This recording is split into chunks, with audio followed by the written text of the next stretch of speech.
The sun rose over Chicago, casting a golden glow across the city. Daniel Carter sat at his desk in the National History Museum, surrounded by stacks of old papers and dusty books.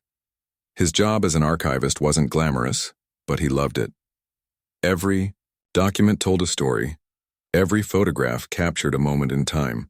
That morning, however, something felt off. Daniel picked up a black and white photograph of the Eiffel Tower. It was one of his favorites, taken decades ago during a family trip to Paris. He smiled faintly as he held it, but then his smile faded. The edges of the picture were fading, almost like they were being erased. At first he thought it might be damage from age or poor storage conditions. But when he looked closer, he realized the fading wasn't random, it was deliberate, as if someone had scrubbed parts of the image away. Confused, Daniel set the photo down and grabbed another one, a vibrant color shot of the Great Wall of China. To his horror, this one was also changing. Sections of the wall disappeared before his eyes, leaving blank spaces where the structure should have been. He blinked, wondering if he was imagining things. Maybe he hadn't slept well the night before, or maybe the lighting in the room was playing tricks on him. "Laura," he called out, his voice tinged with unease. Laura Bennett, his co-worker and friend, poked her head into the office. She was carrying a stack of folders, her dark hair tied, back in a ponytail. "What's up?" she asked casually. "These photos," Daniel said, holding them out for her to see. "They're disappearing." Laura frowned and stepped closer. She studied the images carefully, her brow furrowing. "That's weird. Are you sure you didn't spill something on them?" "No, I didn't touch anything," Daniel replied. "Look, it's happening right now." As if on cue, more details vanished from the photographs. Laura gasped softly, her calm demeanor cracking. "Okay, that's not normal." The two of them spent the next hour examining other items in the archive.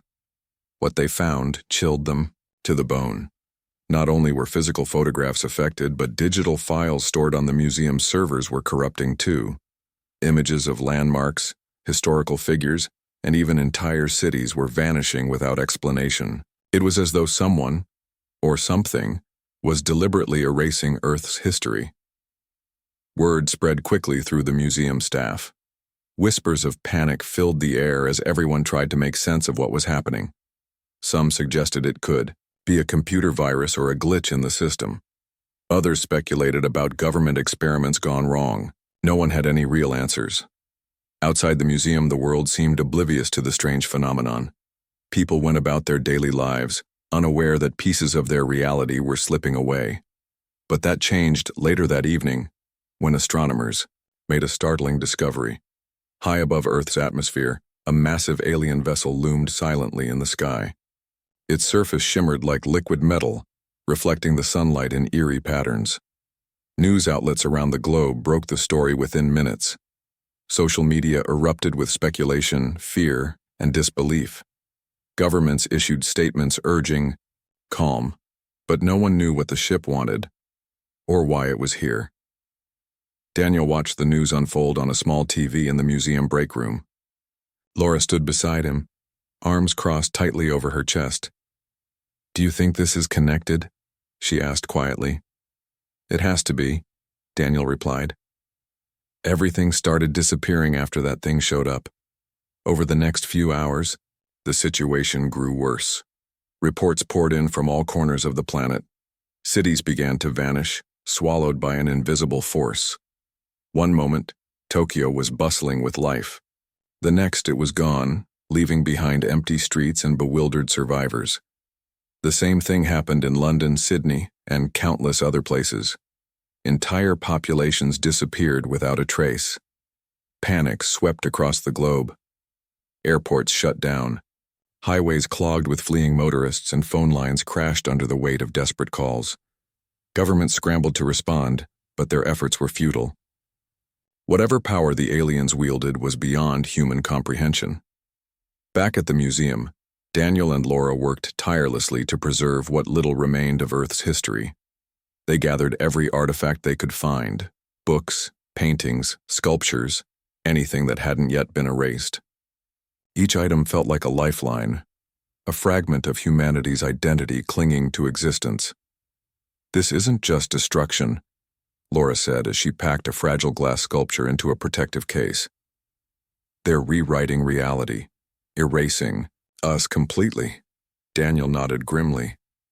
"But why? Why would anyone or anything want to do this?" "I don't know," Laura admitted. "But we can't let them win. We have to fight back somehow." Their determination gave them focus, but deep down both of them wondered how long they could hold on. The aliens' presence loomed larger with each passing hour, their intentions shrouded in mystery. For now, all Daniel and Laura could do was gather fragments of the past and hope they would be enough to save the future. As night fell over Chicago, the city lights flickered uncertainly against the vastness of space. The alien ship hung motionless above the planet, a silent harbinger of doom. Inside the museum, Daniel stared out the window, his mind racing. Somewhere out there, humanity's fate hung in the balance, and he couldn't shake the feeling that the key to survival lay buried in the very archives he had spent his life protecting. The next morning, Daniel woke up early, his mind still heavy with thoughts of the alien ship and the strange disappearances. He arrived at the museum before sunrise, hoping to find some answers among the artifacts. As he walked through the dimly lit halls, he noticed something peculiar. While most of the digital records had been corrupted or erased, certain items seemed untouched. A stack of old vinyl records sat exactly where they had been left, their grooves intact. Nearby, a collection of handwritten journals and letters remained unchanged, their ink as vivid as ever. Daniel picked up one of the journals, its leather cover worn from years of use. He flipped through the pages, marveling at how ordinary it seemed in the face of such extraordinary events. "Why are these things still here?" he muttered to himself. Laura entered the room just as he was inspecting an ancient stone carving. She carried a cup of coffee in one hand and a folder in the other. "You're here early," she said, setting the folder on a nearby table. "I couldn't sleep," Daniel replied. "Look at this." He gestured toward the artifacts around him. "None of these have been erased." Laura frowned, studying the items closely. "That's weird. Why would some things be safe while others aren't?" "I don't know," Daniel admitted. "But maybe there's something special about them, something the aliens can't touch." They spent the next few hours testing their theory. Every analog item they examined, photographs printed on paper, paintings on canvas, even cassette tapes, remained intact. It was as if the aliens' power worked only on digital data and modern technology. The realization gave them a glimmer of hope. "We need help figuring this out," Laura said finally. "Someone who understands quantum physics or memory storage systems, someone smarter than us." Daniel nodded. "I know someone who might be able to help. Her name is Mia Collins. She used to work for a research lab that studied advanced data storage methods. I met her at a conference last year."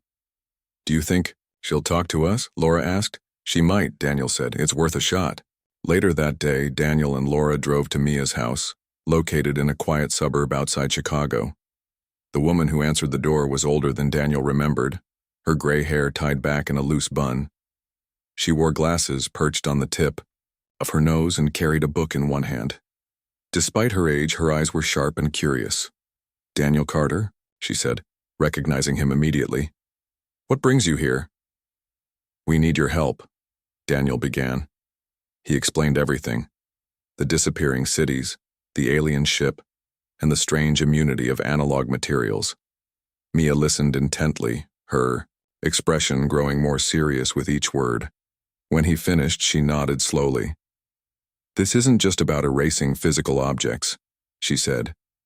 "It sounds like they're manipulating space-time itself, rewriting history so humanity never existed." "But why would they do that?" Laura asked. Mia shrugged. "Maybe they see us as a threat, or maybe they want Earth for themselves. Either way, we don't have much time." "What can we do?" Daniel pressed. Mia thought for a moment. "If analog materials are resistant to their influence, then we need to gather as many of them as possible. Books, films, music, anything that holds human culture. These items act as anchors to reality, keeping parts of our world tethered to existence." Anchors? Laura repeated. Yes, Mia said. Think of it like this. If the aliens are rewriting the fabric of reality, these artifacts serve as reminders of what's real. They preserve our identity even when everything else is being erased. The three of them spent the rest of the afternoon planning their next steps. Mia offered to join them, citing her knowledge of quantum mechanics as a valuable asset. Together, they decided to travel across the country, collecting anything that could help stabilize Earth's timeline. Their first stop was a small town in Indiana, home to a private collector named Ryan Foster. Daniel had heard about Ryan through museum connections. The man owned one of the largest collections of vintage film reels in the Midwest. When they arrived at his house, they found him standing guard over piles of boxes filled with old movies. "I've been watching the news," Ryan said gruffly. "Figured someone would come looking for these sooner or later." Ryan was a former soldier turned survivalist, his demeanor hardened by years of discipline. He agreed to let them take the reels, but only if he could accompany them. "You'll need someone who knows how to handle trouble," he said. "Besides, I've got nothing left to lose." With Ryan on board, the group headed south to Nashville, where Emma Dawson lived. Emma was a journalist who had been documenting the crisis since it began. Her apartment was cluttered with notebooks, cameras, and recording equipment. She greeted them warmly, her curiosity evident. "You're trying to save humanity's story," she said after hearing their plan. "Count me in." Emma's skills proved invaluable as they continued their journey. She documented everything they found, ensuring that no detail went unnoticed. Along the way, they uncovered fragments of information suggesting that the aliens, known as the Vorthak, viewed humanity as a dangerous species due to their rapid technological advancement. Their ultimate goal was clear: to erase Earth entirely and replace it with a new colony world. Despite the grim outlook, the group pressed on. They visited libraries, museums, and private collections, gathering anything that could serve as an anchor to reality. Each artifact they saved felt like a small victory against the overwhelming odds. Daniel often found himself thinking about the people who had created these items, the artists, writers, and historians, whose work now stood as a testament to human resilience. One night, as they camped near an abandoned warehouse in Texas, Emma voiced what everyone else was feeling. "We're not just saving objects," she said softly. "We're saving memories, stories, everything that makes us who we are." Daniel nodded, staring into the flickering flames of their campfire. "And maybe, just maybe, those stories will be enough to remind the universe that we exist." As the days turned into weeks, the group grew closer, united by their shared purpose. They faced danger at every turn, collapsing buildings, alien drones, and hostile survivors. But they never gave up. With each artifact they collected, they strengthened their resolve to fight back against the Vorthak. By the time they reached New Mexico, they had amassed a sizable collection of humanity's cultural heritage. But they knew it wasn't enough. To truly counteract the alien influence, they needed to broadcast their story to the cosmos, a beacon of defiance against the invaders. And deep in the desert, they discovered something that might make that possible. A decommissioned satellite dish, rusted, but functional. "This could work," Mia said, running her fingers over the dish's weathered surface. "If we can send a signal containing Earth's history into deep space, it might reach someone or something that can help us." The group exchanged hopeful glances. For the first time in weeks, they allowed themselves to believe that victory was within reach. But they also knew the hardest part was yet to come. The Vorthak wouldn't let them succeed without a fight. The group worked tirelessly to prepare the old satellite dish in the New Mexico desert. The structure was massive, its metal surface rusted and battered by years of neglect. But beneath the decay, it still held the potential to send a message into the vastness of space. Daniel, Laura, Mia, Ryan, and Emma divided the tasks among themselves, each playing a crucial role in bringing the dish back to life. Mia took charge of repairing the dish's control systems, her hands moving deftly over wires and circuit boards. She muttered to herself as she worked, occasionally consulting a worn-out manual she had brought along. "This thing hasn't been used in decades," she said, wiping sweat from her brow. "But if we can get it running, it might just save us." Ryan and Emma focused on securing the area around the dish. They scavenged materials from nearby abandoned buildings, reinforcing the site against potential attacks. Ryan kept a rifle slung over his shoulder, his sharp eyes scanning the horizon for any sign of danger. "If those aliens show up, we'll be ready," he said grimly. Emma nodded, though her expression betrayed her fear. She wasn't used to violence, but she understood the stakes. Failure wasn't an option. Meanwhile, Daniel and Laura sorted through the artifacts they had collected, selecting the most significant pieces to include in their transmission. They recorded audio clips from vinyl records, scanned handwritten letters, and photographed ancient carvings. Each item carried a piece of humanity's soul, a fragment of its history that refused to fade. As they worked, Laura couldn't help but feel a sense of awe. "All these little things," she said softly. "They're what make us human." By the third day, the dish was operational. Mia stood triumphantly beside the control panel, her face lit with pride. "We're ready," she announced. "Let's do this." The group gathered around the dish, their hearts pounding with anticipation. Daniel pressed the button to begin the transmission. A low hum filled the air as the dish's machinery whirred to life, sending a signal streaking into the night sky. For a moment there was silence. Then the ground trembled. "Here they come," Ryan growled, raising his rifle. A fleet of alien drones descended from the sky, their sleek forms glinting in the moonlight. The Vorthak had detected the transmission and were determined to stop it. The group scattered, taking cover behind rocks and debris as the drones unleashed a barrage of energy blasts. The air crackled with heat and light, but the humans held their ground. "Keep the dish running," Mia shouted over the chaos. "We can't let them shut it down." Emma crouched beside her, clutching a camera. "I'm recording everything," she said. "If this is the end, at least the world will know we tried." Daniel and Laura worked frantically to protect the control panel, shielding it with their bodies as blasts rained down around them. Ryan fired shot after shot, his aim steady despite the chaos. One drone exploded in a burst of sparks, followed by another. But there were too many of them. "We can't hold them off forever," Ryan yelled. Mia's mind raced. She knew they needed a distraction, something to buy them enough time to finish the transmission. Without hesitation, she grabbed a flare gun from her bag and ran toward the edge of the site. "Hey!" she screamed, waving her arms. "Over here!" The drones turned their attention to her, their weapons locking onto her position. Mia fired the flare, the bright red light illuminating the sky. The drones surged forward, leaving the dish momentarily unguarded. "Now!" she shouted. Daniel and Laura sprinted back to the control panel, their fingers flying over the buttons. The transmission continued, the signal growing stronger with each passing second. Behind them, Ryan and Emma fought valiantly, holding the line against the relentless assault. Mia didn't wait for the drones to reach her. She darted back toward the group, weaving between blasts and narrowly avoiding disaster. Just as she reached the others, the ground shook violently. A massive explosion erupted in the distance, sending a shockwave rippling through the desert. The group stumbled but stayed upright, their determination unwavering. Finally, the transmission ended. The dish fell silent, its work complete. Daniel exhaled deeply, his body trembling with exhaustion. "It's done," he said. "We sent it." For a moment, there was quiet. The drones hovered uncertainly, as if unsure of what to do next.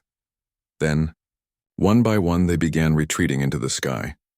The Vorthak ship loomed overhead, its presence ominous but distant. It seemed the aliens had withdrawn, for now.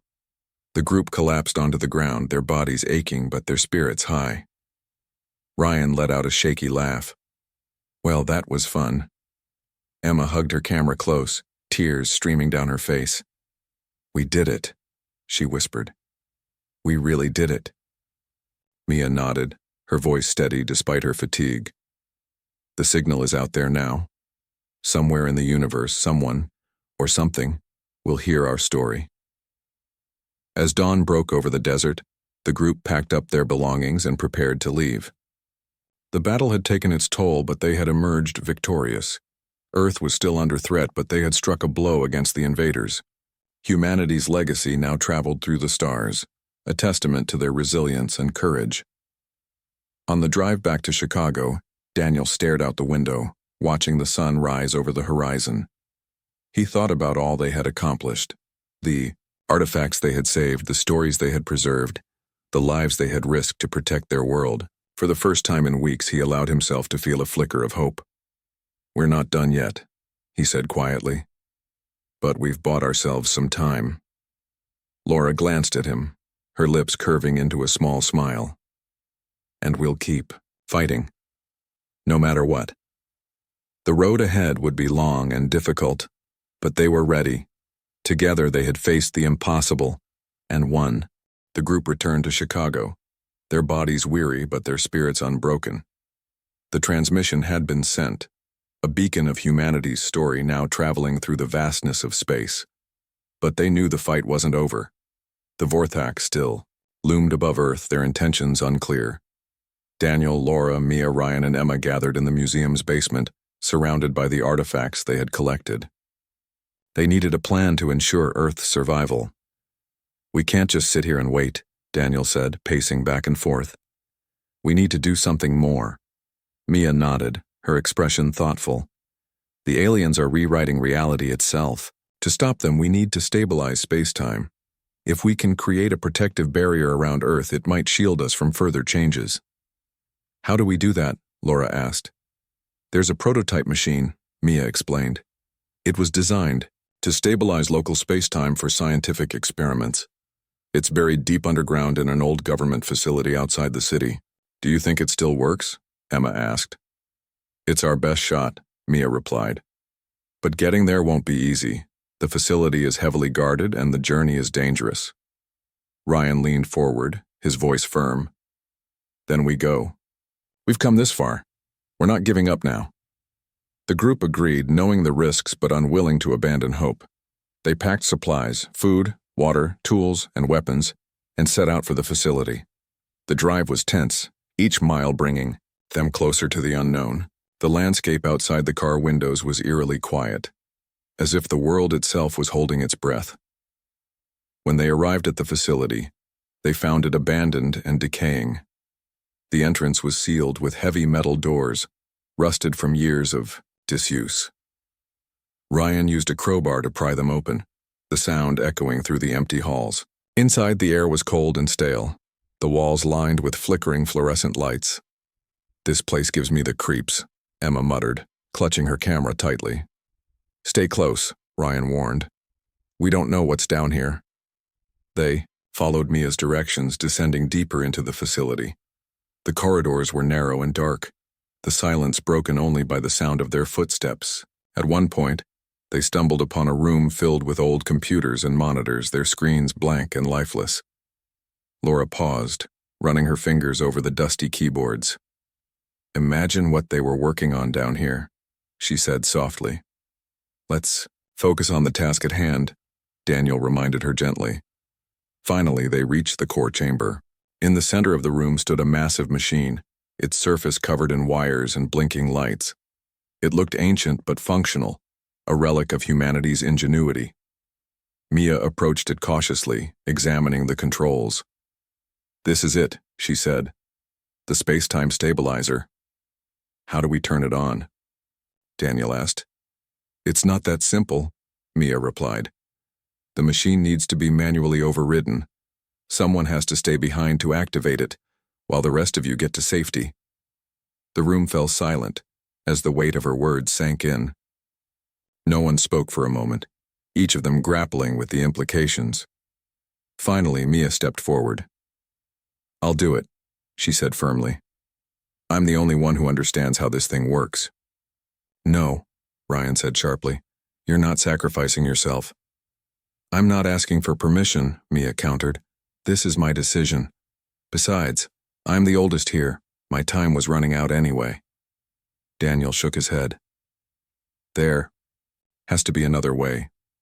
"There isn't," Mia insisted. "Trust me, I wouldn't suggest this if there were any other option. Laura stepped forward, tears in her eyes. Thank you, she whispered, hugging Mia tightly. Emma raised her camera, capturing the moment. Your bravery will never be forgotten, she said. I promise, Mia smiled faintly. Just make sure the signal keeps going. Keep telling. Our story. The group reluctantly prepared to leave, their hearts heavy with sorrow. Before they departed, Daniel turned back to Mia. You're a hero, he said simply. She chuckled softly. Just doing my part. As the others climbed the stairs to the surface, Mia stayed behind, her hands moving quickly over the machines, controls. She worked methodically, ignoring the tremors that began to shake the facility. The core was unstable, and activating it would likely cause the entire structure to collapse. But she didn't hesitate. Humanity's survival depended on her. Up above, the group emerged into the daylight, their faces pale with fear and grief. They watched as the ground beneath them quaked violently. Then, with a deafening roar, the facility imploded, collapsing into itself. A wave of energy surged outward, rippling through the air like a shock wave. For a moment, everything seemed to freeze. Then, silence. The trembling stopped, and the world grew still. The alien ship remained in the sky, but its presence felt less oppressive. The erasure had halted, leaving Earth battered but intact. The Vorthak had retreated, unable to continue their assault against the stabilized space-time. Daniel sank too, his knees overwhelmed by relief and sorrow. Laura knelt beside him, tears streaming down her face. Ryan stared at the horizon, his jaw clenched tight. Emma held her camera close, capturing the aftermath of their victory. She did it, Emma whispered. Mia saved us. Later that night, the group returned to the museum. They lit candles in memory of Mia, their hearts filled with gratitude and grief. Daniel sat alone in the archive, surrounded by the artifacts they had saved. He picked up a vinyl record, its grooves worn but intact. As he listened to the music, he thought about Mia's sacrifice and the countless others who had fought to preserve humanity's legacy. Outside, the city lights flickered faintly against the vastness of space. The alien ship still hung above, the planet, a reminder of the threat that lingered. But for now, Earth was safe. The group had struck a blow against the invaders, proving that humanity's resilience could withstand even the most impossible odds. Emma wrote furiously, documenting every detail of their journey. Her words would become a testament to their struggle, a story passed down to future generations. Ryan stood guard at the museum's entrance, his rifle slung over his shoulder. Laura sorted through the artifacts, ensuring they were preserved for years to come. And Daniel continued his work, piecing together fragments of history to remind the world of who they were.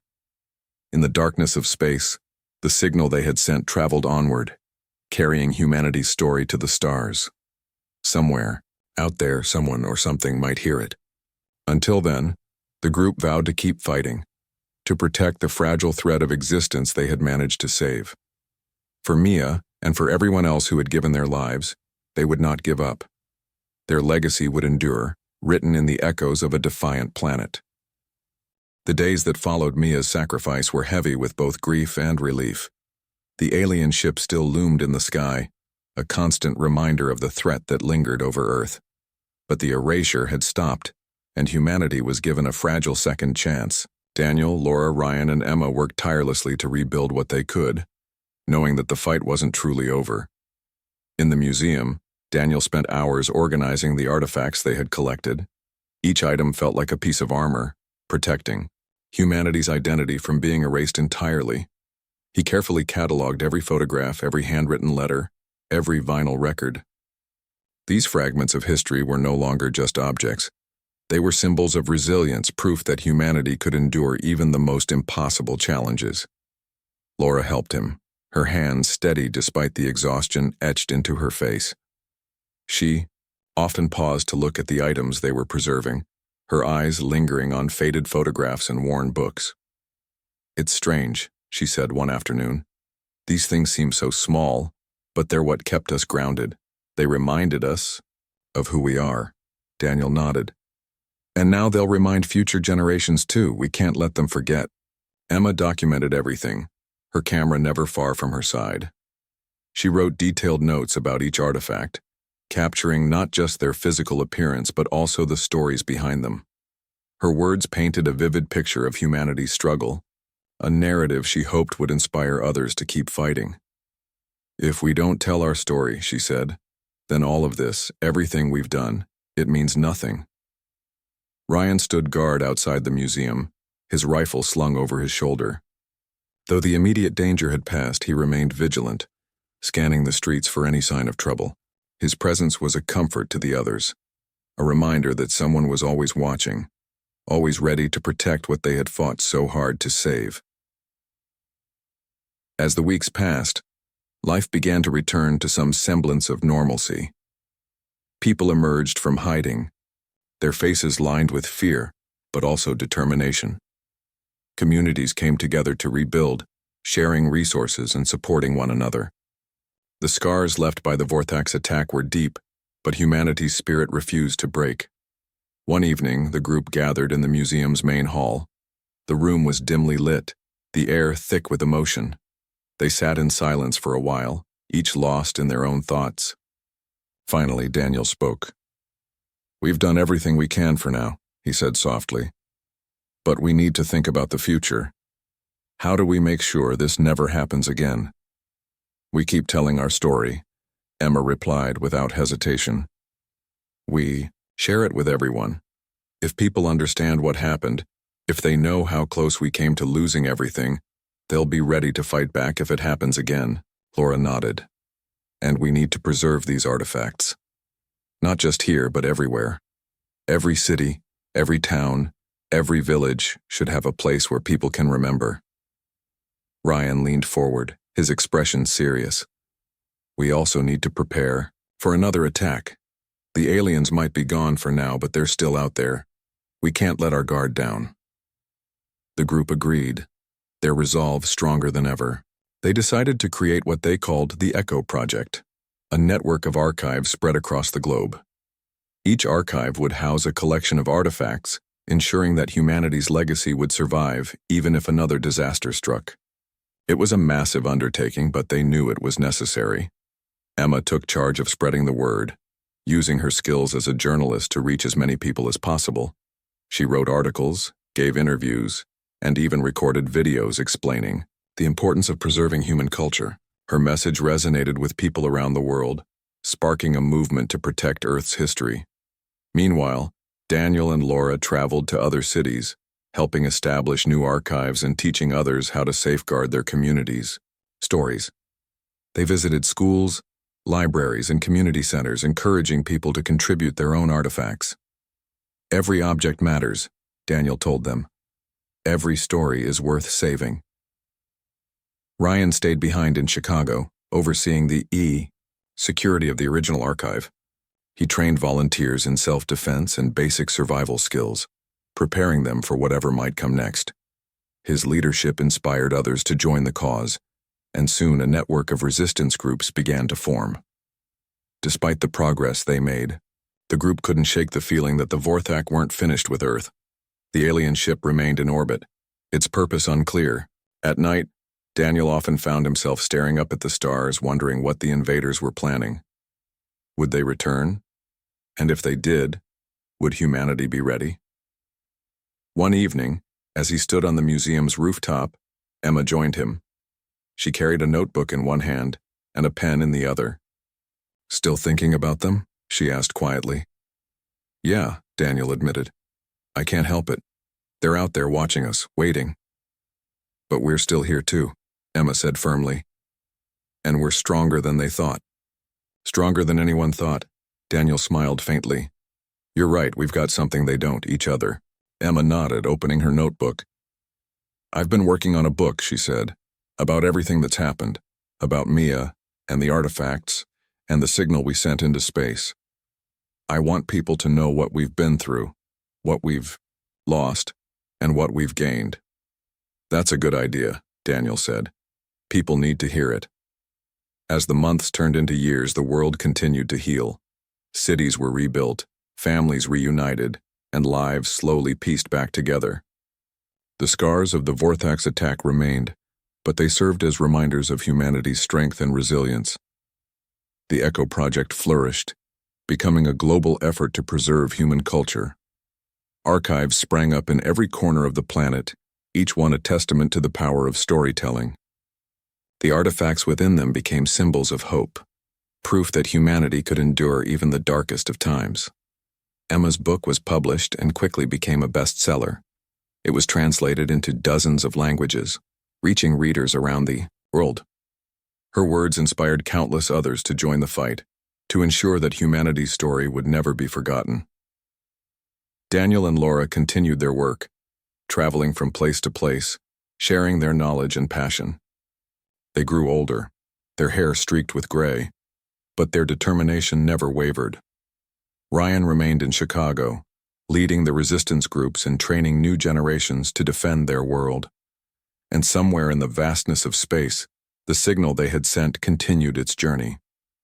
It carried humanity's story, a beacon of defiance against the unknown. Whether it would ever reach someone or something capable of understanding it, no one could say. But the act of sending it had changed them. It had reminded them of their place in the universe, of the importance of leaving a mark. On a quiet evening years later, Daniel stood once more on the museum's rooftop. The alien ship was gone now, vanished without explanation. The stars above twinkled brightly, endless and infinite. He thought about Mia, about the sacrifices they had all made, and about the legacy they had built together. "We did it," he whispered to the night sky. "Against all odds, we survived." And as he turned to go back inside, he felt a sense of peace. Humanity's story was safe, for now. And as long as there were people willing to fight for it, it always would be.